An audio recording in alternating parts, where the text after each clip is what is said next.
এবার আমি বলি, ভোলে বাবা মানে কচুয়া আর লোকনাথ বাবার মাথায় জল ঢালতে, ওখানে শিবের মূর্তি আছে, ওখানে জল ঢালতে বসিরহাট থেকে সবাই জল নিয়ে ওখানে যায়।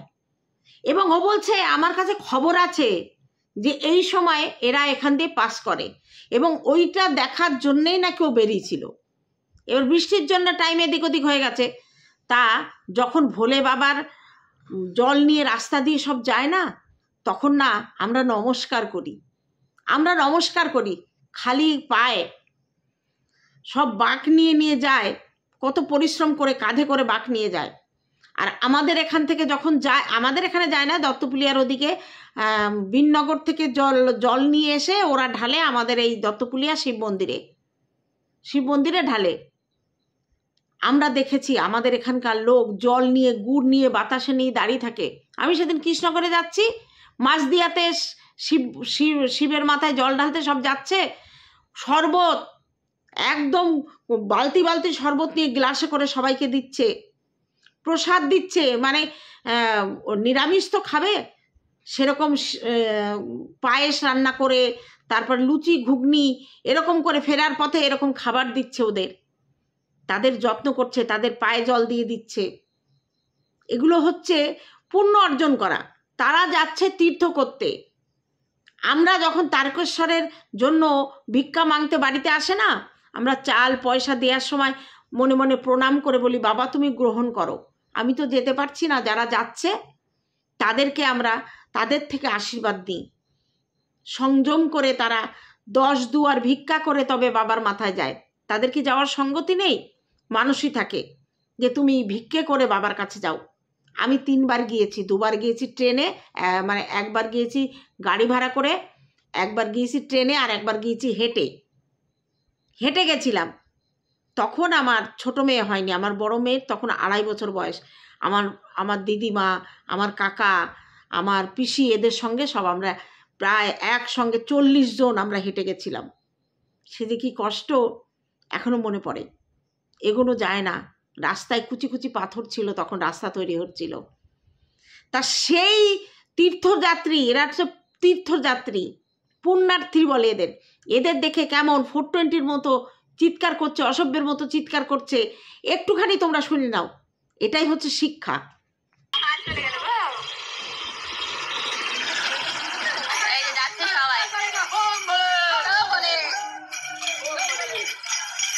কি সুন্দর সাজিয়েছে মাঝখানে ভোলে বাবা মানিস বলতো একদম সুন্দর। বাবা চেঞ্জ কেন? বাবা চেঞ্জ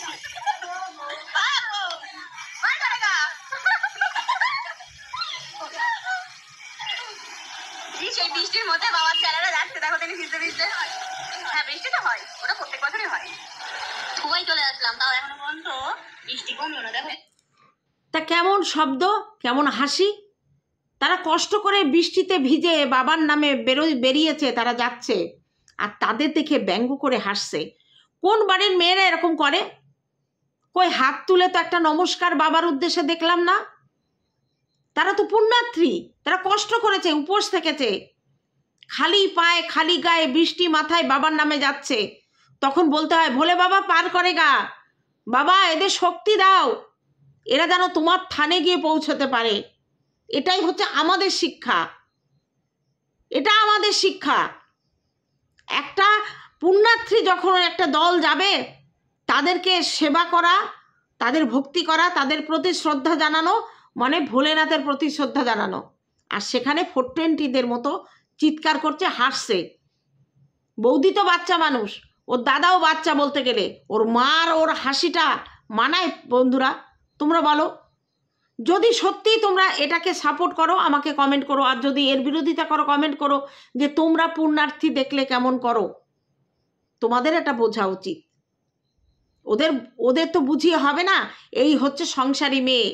সন্দীপের সংসারটা 5 বছর থেকে ওদের ঘাড়ে চেপে, ওদের ঘাড় মোটকে ছিল, এদিক ওদিক করতে পারতো না। ওরা হাঁপ ছেড়ে বেঁচেছে। সন্দীপ বলছে না আমি স্বাধীনতা করব। যারা যারা অনেকে বলছিল সন্দীপ সব কেস তুলে নিয়েছে, সীমা গেছে ইয়ে করতে, সমঝোতা করতে, ভুলভাল কথা, ভুলভাল কথা। সন্দীপ কেন কেস তুলে নেবে? কেন কেস তুলে নেবে? হ্যাঁ, যদি দুই পক্ষের কেস তুলে নিয়ে ডিভোর্স হয়ে যায়, দুজন দুজনের মতো থাকে, সব থেকে বেশি আনন্দ আমি হব।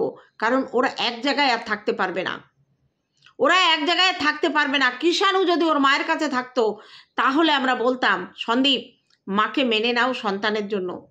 কৃষাণুর জন্য সব কিছু। কৃষাণু যদি তার মাকে ছেড়ে থাকতে পারে তাহলে সন্দীপের কি দায় ঠেকেছে?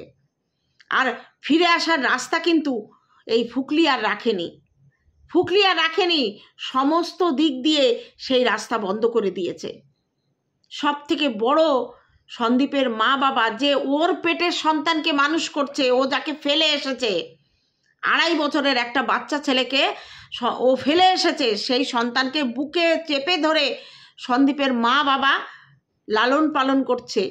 পড়াশুনোর সমস্ত কিছু স্কুলের দায়িত্ব বাবা নিয়েছে, মানে সন্দীপের বাবা। দেখাশোনা করা, রান্না বান্না, চান টান করা, সব কিছু করার দায়িত্ব ওর মার। তাহলে তারা এই বয়সে এসে ওইটুকু বাচ্চার জন্য নিজেরা কি করছে, একটু রেস্ট হয় না? আর সেখানে তাদের বলেছে শিশু পাচারকারী বলে কেস দিয়েছে। এর কোনোদিন ধর্মের ভয় নেই। এর কোথায় জায়গা হবে বলো তো? ও জানে আমার শ্বশুর শাশুড়ি আমার সন্তানকে ভালো রাখবে, ও সেই ভরসায় কিন্তু ফেলে এসেছে। ও জানে আমার ছেলে আমার থেকে বাড়িতে ভালো থাকবে, ওর বাবার কাছে, ওর ঠাম্মির কাছে, ওর দাদার কাছে। কারণ জন্ম দেওয়ার পর থেকেই তো ওদের দায়িত্বে তুলে দিয়েছিল এই ঘটনা ঘটাবে বলে। আর বলছে তারা নাকি শিশু পাচারকারী। ওপরে যদি ঈশ্বর থাকে এর বিচার হবে, এর বিচার হবে। এত বড় অন্যায় মেনে নেওয়া যায় না। ওদের পরিবারের প্রত্যেকটা লোককে জেল খাটানোর চিন্তা এরা ছিল, পারেননি সেটা। শেষকালে ছেলেকে নেয়ার জন্য কাস্টডির কোনো মামলা করেনি, কাস্টডির কোনো মামলা করেনি, ও ছেলে পাচারকারী হিসেবে মামলা করেছে, বুঝতে পারো? আর ছেলে ওর কাছে আসছে, ও নাকি একটা ভুল করবে না যার জন্য ছেলে আসবে না। তোর ভুলের কোনো গুনতি আছে? বলছে কি বৃষ্টি হচ্ছে গো, তোমরা দেখেছো গো? না আমরা কোনোদিন দেখিনি গো বৃষ্টি। আবার ইয়ার্কি মারছে, এই বৃষ্টির মধ্যে আমরা চলেছি টাকি গেস্ট হাউস। তারপরে টাকি গেস্ট হাউস যখন বেরিয়ে গেল, না না যাবো না যাবো না। কি করবি তুই? তোর মন স্থির আছে? গাড়িটা দেখালো, গাড়ির শোরুমটা যেখান থেকে ওর দাদা প্রচার করেছিল, বলছে এই দেখো গাড়ি সাজাচ্ছে। নেবো না গো, গাড়ি নেবো না। গাড়ি তো দেখেছিলি, কার একটা গাড়ি দেখে বলেছিলি গাড়ি কিনলাম? গাড়ির শোরুমে গিয়েছিলি, গাড়ি দেখেছিলি, জমি দেখিয়েছিলি, শেষমেশ ফ্ল্যাট ভাড়া নিয়েছিস। তাও সে ফ্ল্যাটে থাকতে পারছিস না। কাজ করে খেতে হবে না? কাজ করে খেতে হবে তো। ফ্ল্যাটে শুধু সময় কাটানো, টাইম পাসের জন্য ফ্ল্যাট। কোথায় যাব, কোন গেস্ট হাউসে যাব, কোথায় ধরা টরা পড়বো, টাইম কাটানোর জন্য ফ্ল্যাটটা ঠিক আছে। আর এর বেশি কিছু বলবো না। হেভি বৃষ্টি হচ্ছে, চপ আর সিঙ্গারা, ফুলুরি আর চপ নিতে নেমেছে, পেঁয়াজি আর চপ। বৃষ্টি হচ্ছে, একটা গাড়ি আসছে, এই গাড়ি এদিকে দেখে দেখে, এই দেখো দেখো দেখো দেখো দেখো দেখো কত বৃষ্টি হচ্ছে। এসব কি কি এসব ছেলে মানুষই পানা? বয়স হচ্ছে, দিন দিন বড় হচ্ছে, হিসেব নেই, তাই না? তারপরে তো চপ সিঙ্গারা না তো চপ ফুলুরি পেঁয়াজি নিয়ে বাড়িতে গেল। বাড়ি ফেরার পথে কোথায় একটু দাঁড়িয়ে রেন লিলির গাছ তুলতে গেছিল। রেন লিলির গাছ তোলাও তো সস্তা না। এই লিলি ফুলটা যেটা ছোট ছোট ফোটে, এর শিকড় এত মজবুত আর এত নিচে থাকে, বন্যায়ও কিন্তু এরা ভেসে যায় না। এরা একবার যদি বন্যাও হয় তবুও এরা বেঁচে থাকে। এরা টাইম মতো ঠিক ভেসে ভেসে ওরা যেখানে থাকে সেখানে জন্মায়। ফুলটা এনে নিচে ফেলেছে আর কিটিকে ডাকছে পেঁয়াজি খেতে, পেঁয়াজি খেতে। ওকে একটু বিস্কুট, একটু পেঁয়াজি। আমরা এখনো পর্যন্ত দেখিনি যে বিড়ালের বাচ্চাটাকে কোনোদিন একটু দুধ দেয় কিংবা একটু মাছের কাঁটা দিয়ে মাখিয়ে খেতে দেয় না কিন্তু। কিভাবে কাঁদে, মাঝে মাঝে গায়ে পায়ে হাঁটে। বিড়ালের বাচ্চা এভাবে কখন, তার যখন খিদে পায় সে তখন সবার গায়ে আঁচড় পাঁচড় কাটে। তোমরা কি দেখেছো কেউ এই বিড়ালের বাচ্চাটাকে কখনো সখনো একটু খেতে দেয় না? ওই একটু দুটো মুড়ি, ওই দুটো একটু পেঁয়াজির টুকরো, একটু বিস্কুটের টুকরো, এইটুকু দেয়। আমরা কিন্তু ওকে মাখিয়ে টাকিয়ে কখনো খেতে দেখিনি। তারপরেতে যথারীতি রাতের খাওয়া দাওয়া সেরে বসলো বাজার দেখাতে। শালার জন্য যা গেঞ্জি কিনেছে সেটা আগেই বলেছি। তারপরে মেসোমশাই মানে ভাইয়ের শ্বশুরের জন্য কিনেছে, শাশুড়ির শাড়িটা কিনতে পারেনি, নিজেদের 3-4টে করে জামা কিনেছে, দেখাচ্ছে। ভালো হয়েছে, জামা কাপড়গুলো নিঃসন্দেহে ভালো হয়েছে। খুব দামি মনে হলো না, খুব একটা দামি মনে হলো না। বছরে 5 থেকে 7 বার 10 বার জামা কাপড় কেনা হয়ে গেল, পুজো কোথায় এখনো ঠিক নেই, জামা কাপড় কিনে নিল। ওর নাকি ছেলের জন্য কষ্ট হয়। আহারে কি কষ্ট দেখতে পাচ্ছি, হই হুল্লোড় করে সারাদিন বেড়াচ্ছে, 420-র মতো আওয়াজ করছে বাইরে গিয়ে। ও নাকি কষ্টে আছে। কষ্টটা কখন হয়, কষ্ট অনুভব করার সময়টা কখন ওর? নাকি এসব করছে কষ্ট ভুলে থাকার জন্য? তাই 9টা মাস, এখন 1টা বছর ঘুরতে চললো, 1টা বছর হতে চললো। ও নাকি ছেলেকে কাছে পাওয়া দূরে কথা একটু ছুঁয়েও দেখতে পারেনি। তুই তো একদিন বলেছিলি আমি সন্দীপের ভিডিও দেখি না, ওর ভিডিও আমি দেখি না, কারণ ওই ভিডিওতে তোর ছেলে থাকে। তুই নিজে বলেছিস ওই ভিডিও দেখি না, ছেলেকে দেখা যাবে সেই জন্য, তাই না? কেমন মা তুই, নিষ্ঠুর। তো বন্ধুরা, একে বলে লাভ নেই, এ খুব কষ্টে আছে। আহারে কি কষ্টে আছে। আজকে অনেক রকম মা দেখেছি, এর মতো মা আমরা দেখিনি।